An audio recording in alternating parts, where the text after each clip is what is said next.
Bayangkan sebuah kitab yang begitu kontroversial hingga disembunyikan selama ribuan tahun.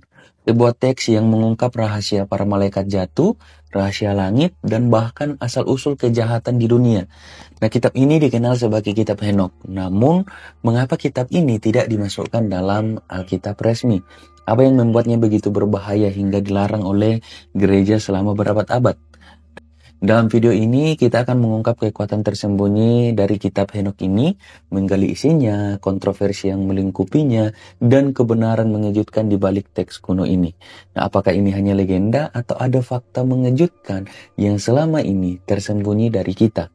Tetap bersama kami, karena yang akan kamu dengar bisa mengubah cara kamu melihat sejarah dan kepercayaan kita selamanya. Jangan lupa mendukung channel ini dengan menekan tombol like dan subscribe, dan share kepada teman-teman semua supaya teman-teman yang lain mengetahui kitab terlarang ini dan alasannya mengapa tidak dimasukkan dalam kanon Alkitab.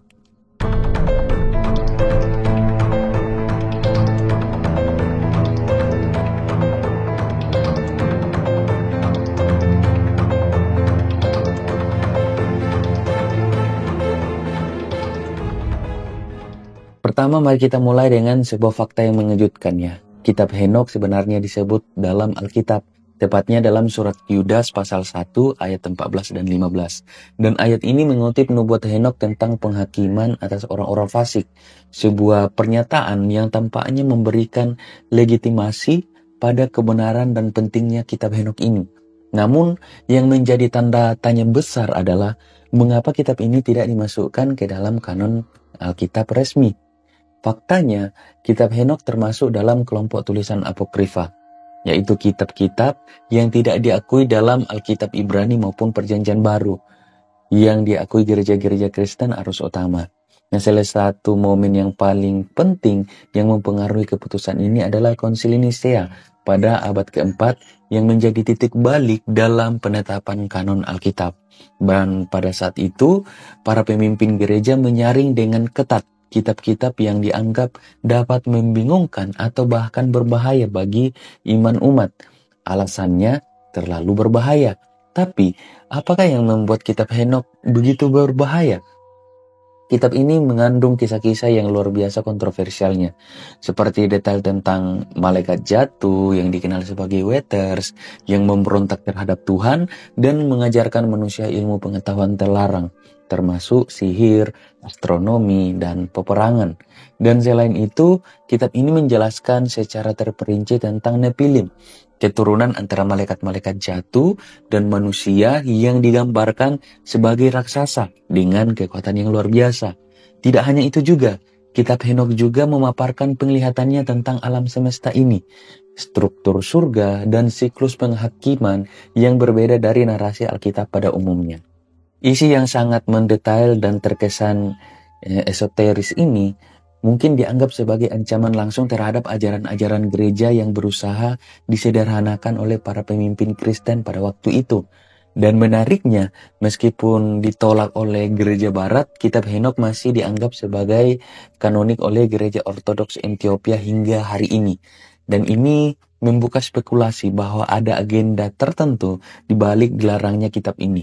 Dan beberapa teori konspirasi bahkan berpendapat bahwa penghapusan kitab Henokh dari kanon Alkitab adalah upaya untuk menyembunyikan sejarah gelap umat manusia dan keberadaan makhluk-makhluk surgawi yang berperan dalam perkembangan peradaban manusia ini. Dan kitab ini menceritakan bagaimana sekelompok malaikat yang disebut sebagai Waters turun ke bumi dan melanggar perintah Tuhan. Dalam kitab Henokh juga, Waters ini adalah sekelompok malaikat yang ditugaskan untuk mengawasi manusia dari surga, namun tergoda oleh kecantikan para wanita di bumi. Mereka memberontak terhadap Tuhan dan memutuskan turun ke dunia. Dipimpin oleh seorang malaikat yang bernama Zemjasa, mereka membuat perjanjian bersama di Gunung Hermon untuk mengambil istri dari kalangan manusia. Suatu tindakan yang secara langsung melanggar hukum surgawi. Dan tindakan mereka tidak berhenti sampai di situ. Para malaikat ini yang jatuh ini mengajarkan manusia berbagai ilmu terlarang yang seharusnya tidak mereka ketahui. Zemjasa misalnya mengajarkan ilmu perbintangan dan astrologi, sementara Azazel, salah satu pemimpin penting lainnya, memperkenalkan seni membuat senjata, perhiasan, dan cermin. Bahkan Azazel juga dianggap mengajarkan seni berperang dan kecantikan kepada manusia, menciptakan ketidakseimbangan besar di bumi ini. Lebih dari itu lagi, mereka memperkenalkan ilmu sihir, ramalan, dan akar-akar ilmu okultisme yang masih menjadi misteri hingga saat ini. Dari hubungan terlarang ini lahirlah makhluk-makhluk setengah ilahi yang dikenal sebagai Nephilim. Dan Nephilim ini digambarkan sebagai raksasa dengan kekuatan yang luar biasa dan sifat yang buas. Mereka mendominasi bumi, menebar kekerasan dan kehancuran. Dan kitab Henokh memberikan deskripsi yang sangat mendetail tentang Nephilim, menggambarkan mereka bukan hanya sebagai raksasa fisik, tetapi juga entitas yang memiliki kemampuan supranatural, hasil campuran antara malaikat yang jatuh dan manusia biasa. Bahkan, para Nephilim ini memulai memangsa manusia, menciptakan kekacauan yang tak terkendali di muka bumi. Kejahatan yang dilakukan oleh The Watchers dan Nephilim inilah yang disebut-sebut menjadi alasan utama Tuhan mendatangkan air bah. Menurut kitab Henokh, Tuhan memperingatkan Henokh untuk menyampaikan pesan kepada para malaikat yang jatuh bahwa hukuman mereka sudah ditetapkan. Mereka akan dirantai di jurang terdalam hingga hari penghakiman. Sedangkan Nephilim sebagai makhluk hasil persilangan yang terlarang itu harus dimusnahkan. Air bah bukan hanya dimaksudkan untuk membersihkan bumi dari dosa manusia, tetapi juga untuk menghapus jejak keberadaan Nephilim dan karya-karya gelap The Watchers. Dan menariknya, narasi ini memiliki kesamaan dengan kitab Kejadian di pasal 6, yang juga menyebutkan tentang anak-anak Allah yang turun ke bumi dan memiliki keturunan berupa para raksasa. Perbedaannya, kitab Henokh memberikan penjelasan yang jauh lebih rinci dan menyingkapkan banyak hal yang tidak diceritakan dalam kitab Henokh. Tetapi, mengapa cerita tentang The Watchers dan Nephilim ini dihilangkan dari Alkitab?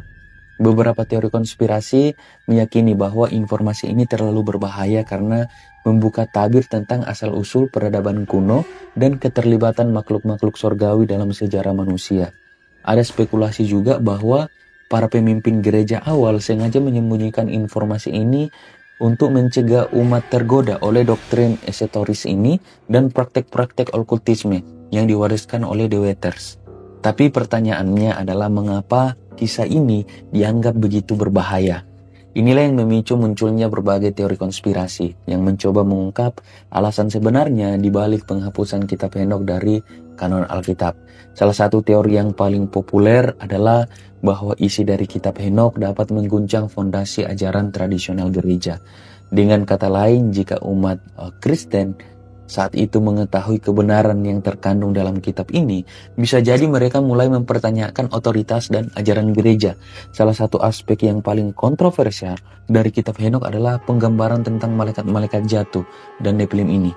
Jika benar bahwa para malaikat memiliki peran aktif dalam perkembangan peradaban manusia melalui ajaran-ajaran terlarang itu, maka ini akan bertentangan dengan pandangan tradisional tentang malaikat sebagai makhluk yang taat dan hanya bertindak sesuai dengan perintah Tuhan. Lebih dari itu, kisah tentang The Watchers bisa dianggap sebagai pembenaran bagi ilmu pengetahuan dan teknologi yang dianggap tabu oleh gereja pada masa itu. Tetapi teori konspirasi tidak berhenti sampai di situ. Beberapa peneliti dan penggemar teori konspirasi bahkan mengaitkan kitab Henokh dengan pertemuan makhluk luar angkasa di masa lalu, atau yang lebih dikenal sebagai teori Ancient Aliens. Menurut teori ini, The Watchers sebenarnya bukanlah malaikat dalam arti religius, melainkan makhluk luar angkasa yang turun ke bumi dan memberikan ilmu pengetahuan serta teknologi maju kepada umat manusia kuno. Nah, fakta bahwa mereka mengajarkan perbintangan, logam, dan sihir dianggap sebagai bukti adanya intervensi teknologi yang jauh lebih canggih daripada yang seharusnya dimiliki oleh peradaban kuno pada saat itu. Bahkan, kisah tentang Nephilim pun sering dikaitkan dengan gagasan adanya hibrida antara manusia dan alien. Dalam pandangan ini, Nephilim bukanlah raksasa dalam arti harfiah, melainkan hasil eksperimen genetika yang dilakukan oleh makhluk-makhluk luar angkasa. Hal ini diperkuat dengan deskripsi mereka yang memiliki kekuatan luar biasa dan ukuran tubuh yang jauh lebih besar dari manusia biasa. Beberapa penggemar teori konspirasi percaya bahwa para Nephilim ini merupakan hasil manipulasi genetik yang dimaksudkan untuk menguasai bumi. Namun, rencana ini dihentikan oleh peristiwa air bah yang dikirim Tuhan dalam Kisah Nuh.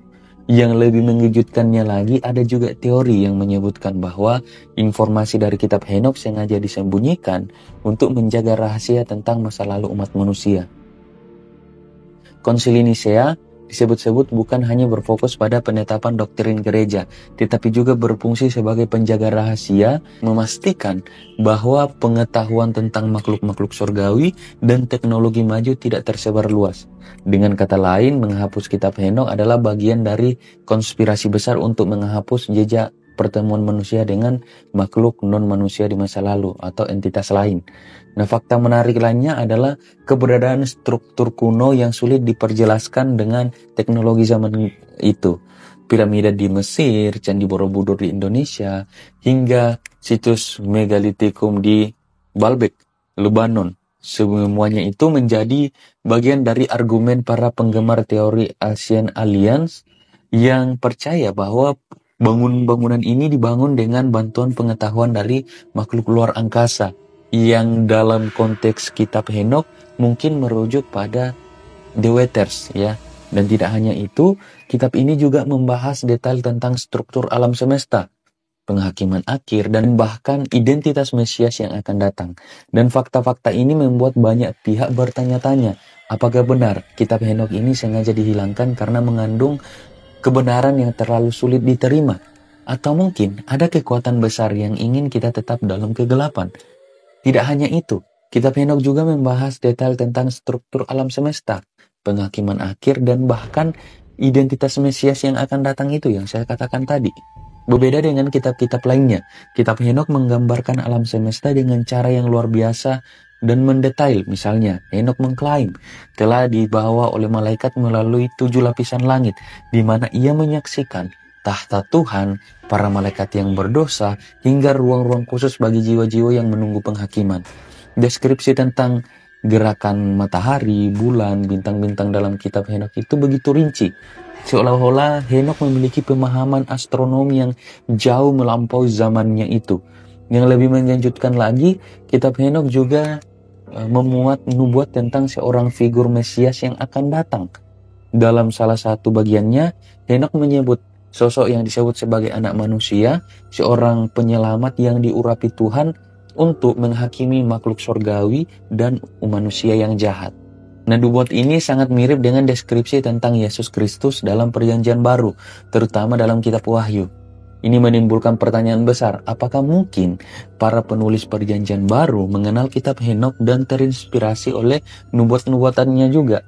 Beberapa ahli berpendapat bahwa ide-ide seperti kebangkitan orang mati, penghakiman akhir, dan kemenangan Mesias sudah terlebih dahulu muncul dalam kitab Henokh, jauh sebelum ditulisnya dalam Injil.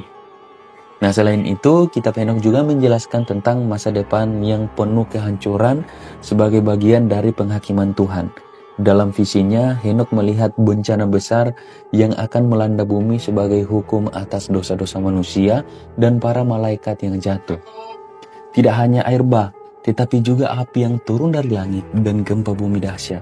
Ini sejalan dengan konsep kiamat yang dikenal dalam berbagai tradisi agama, namun lebih mendetail dan terstruktur.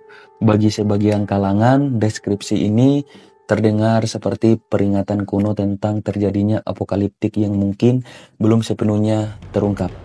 Fakta-fakta ini membuat banyak pihak bertanya-tanya, apakah benar kitab Henokh sengaja dihilangkan karena mengandung kebenaran yang terlalu sulit diterima? Atau mungkin ada alasan yang lebih gelap di balik keputusan untuk menghapusnya dari Alkitab kanonik? Teori konspirasi menyebutkan bahwa pengetahuan yang terkandung dalam kitab Henokh terlalu berbahaya karena dapat membuka mata umat manusia tentang asal-usul mereka yang sebenarnya, serta adanya peran makhluk-makhluk non-manusia dalam sejarah kita. Ada juga spekulasi yang mengatakan bahwa keberadaan The Watchers dan Nephilim adalah bukti bahwa keberadaan manusia sudah pernah mencapai puncak teknologi yang sangat maju sebelum dihancurkan oleh air bah.